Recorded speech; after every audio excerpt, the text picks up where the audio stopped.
Hey, welcome back on the Good Morning Artesia radio show. Time to talk a little fishing with Joby Houghtaling of the Pecos Valley Bass Masters. Hey, Joby. Good morning. Hope you had a good weekend. I did. Had a real good weekend. Didn't fish, unfortunately, but I did have a good weekend. Well, great. I'm still trying to figure out the great cheese mystery. The great cheese mystery. I don't know. Fill me in. Somebody threw slices of cheese that stuck to the side of the building. Here? Yeah. I didn't hear. You may have talked to earlier, and I was busy. Talking with Aaron about what we did over the weekend, and I said, "Well, we spent the weekend scraping cheese slices off the side of the building." That's somebody with nothing to do. I think there was an argument over cheese, and they said, "You want the cheese? Fine, you can have the cheese." And they threw it up on the wall, and maybe everybody left mad.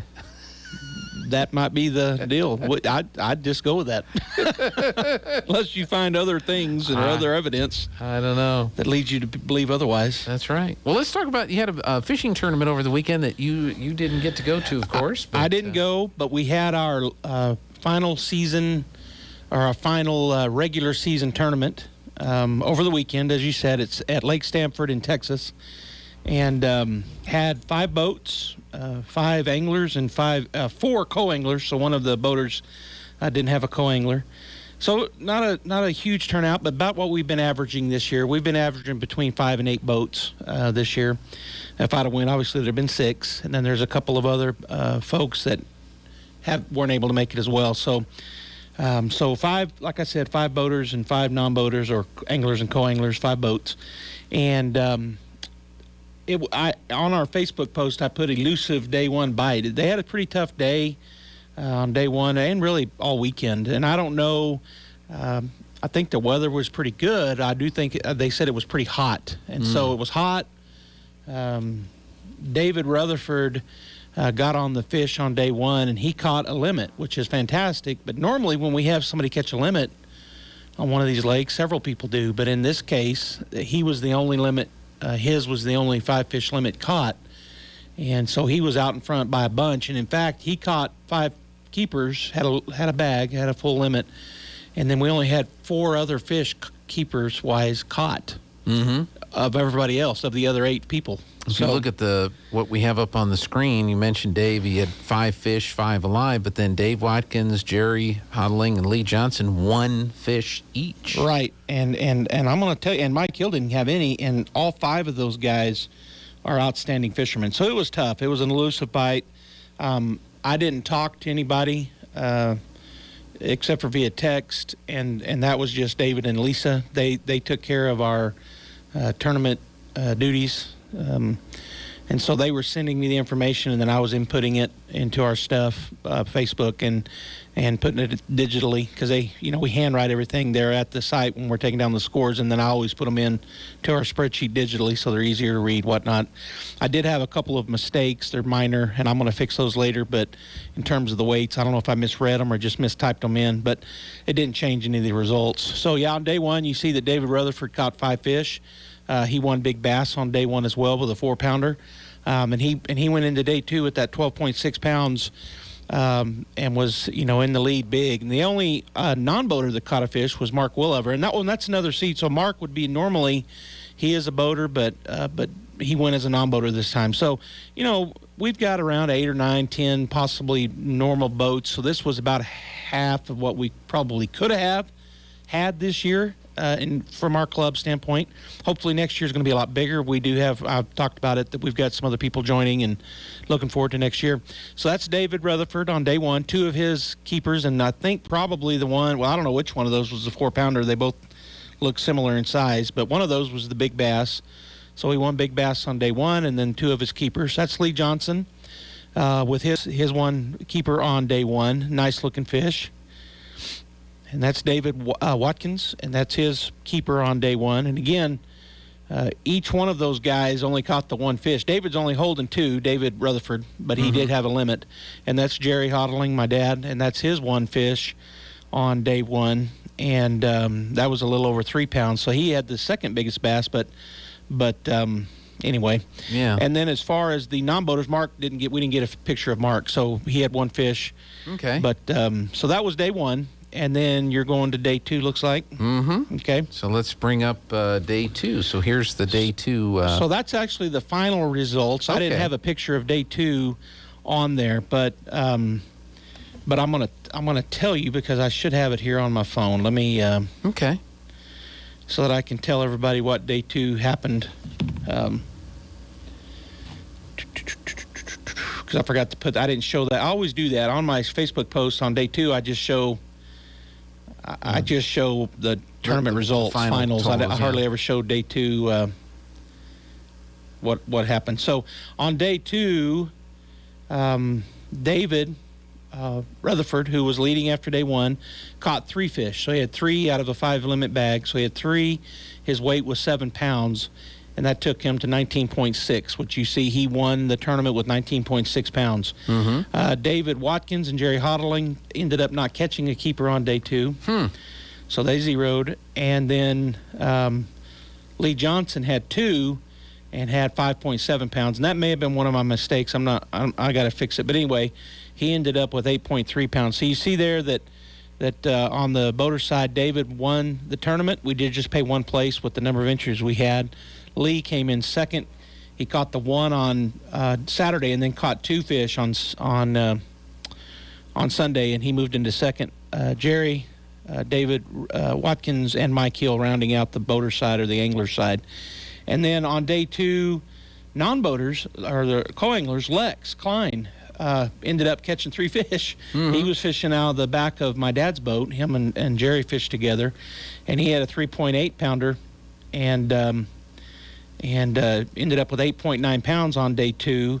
And that also catching fish on day 2 was Mark Williver again. He had the 1 on Saturday and then caught 2 more on Sunday, but they were both under 2 pounds apiece. You see the 3.5. Well, you don't see it. He had 3.5 pounds on day 2, so his total for the tournament was 5.4. So Lex didn't catch any keepers on Saturday, but then caught 3 on Sunday, and he vaulted to first place on the non-boater side. So Lex started fishing with us last month. He won last month's non-boater side, and he won his second tournament. So congratulations to Lex Klein as he won the non-boater side. And then you see our big bass, David Rutherford, with a 4-pounder on Saturday, which we already talked about, and then Lee Johnson with a 4-pounder yesterday, and he won big bass there. Okay, let's look at some of the pictures. And for those listening on the radio, Joby will describe them. Right, so David Rutherford, again, he caught 3 on day 2. Those are 2 of his 3 that he caught, and some nice bass. And again, he had total weight of 7 pounds. So they were over 2-pound average on day 2 for David Rutherford. Okay. And then that's Lex Klein. And his day 2 big bass was a 3.8. So he was right, one of those, and probably the one in his right hand was the 3.8 pound. But he had 3 fish on day 2, and those are 2 of them, and ended up vaulting into first place on the co-angler side or the non-boater side. Okay. And then there's Lee again, and he again caught, well, on day 2, he actually caught 2 fish. So day 1, he caught 1, and then on day 2, he had 2 fish and a big bass of 4 pounds, and that's that fish, and he won big bass of the day. Okay. And then Mark had a couple of fish on day 2, but again, they didn't get a picture with Mark, so don't have a picture to show there. But overall, pretty elusive bite, pretty slow bite. It was hot. I think it was probably breezy, would be my guess. No, I didn't confirm that with anybody, but this was our last tournament. So what I'm going to do now, and I'm going to try to get it done today. I did not do it yesterday. I'm going to try to get it done today. Is I'm going to get everything input onto our leaderboard. And I know it's tight. We've talked about it over the last 2 times here on KSVP Radio, the last 2 Mondays. It's an extremely tight race for Angler of the Year. I think Co-Angler of the Year was pretty cut and dried, but I'm not going to say anything about that until I get the final numbers put in. So I'll get all of these things put onto my spreadsheet that tracks all of that, and then I'll announce it to our club, via email, and also put it on our Facebook page. I'm going to try to get pictures of the Angler of the Year, the Co-Angler of the Year, and the Big Bass of the Year. Try to get those this week. I'll get those on our website. I'll get those on our Facebook page. So people listening here or watching on KSVP you can find those results. They'll be there it is, and I'll be getting everything in the final calculations. The numbers I'm showing now on the screen are not counting this weekend, not but counting it shows this how close it is, because you have David at 1781 and then Jerry at 1777. And then there's probably a pretty big drop off. Then it goes down to about 1,400 for the next two, and the boater side. And then on the non-boater side, you've got 1772 for Lisa Rutherford and 1477 for Terry Tidwell. So there's a little bit of a drop off after that. But, right. And so what just as a reminder, what's going to happen is I'm going to be updating those. And so right now, as people look at that, that's all the tournaments those anglers have fished, co-anglers and anglers. Right. The final will be only their top 5 tournaments. And so that point total will just take into account. So I've got a formula I put in that cell, and it figures it for me. And that's going to determine Angler of the Year and Co-Angler of the Year. The Angler of the Year this year is going to, and I don't know if I've talked about this in years past, but our Anglers of the Year, they get a $300 check, and they get a trophy and a plaque. And this year, they're going to get a Striker brand suit, wetsuit or cold suit. You mentioned that a couple weeks ago. Right. So, yeah. And so that's what our Angler of the Year is going to win this year. Our Co-Angler of the Year gets a $100 check, and they also get a trophy / plaque. And then our Big Bass Angler, our Big Bass of the Year, and I don't remember who it is. I think I know, but I won't say here. I'm going to go back in and I'll check all my numbers, make sure, and they'll get a trophy and a plaque and a $100 check. So those are kind of our year-end awards. And then next month, we're having our championship tournament. And I'm going to be getting information out to all of our current members today. I'm going to try to get it done today. If not, it'll be done tomorrow.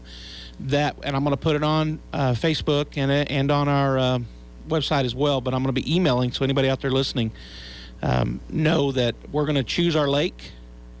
We have a tentative date. I'm going to make a recommendation to possibly change that date, but it'll all be voted on. If the club doesn't want to change it, we won't, because we've had the tentative date all year. But we always, obviously, we're a sovereign club. We can change it if we'd like with a vote. So I've got a tentative date that I'm going to ask the club to consider, and so anybody out there listening, the reason is 100% selfish. The reason I'm going to change it is because of it's my off week doing Bulldog sports.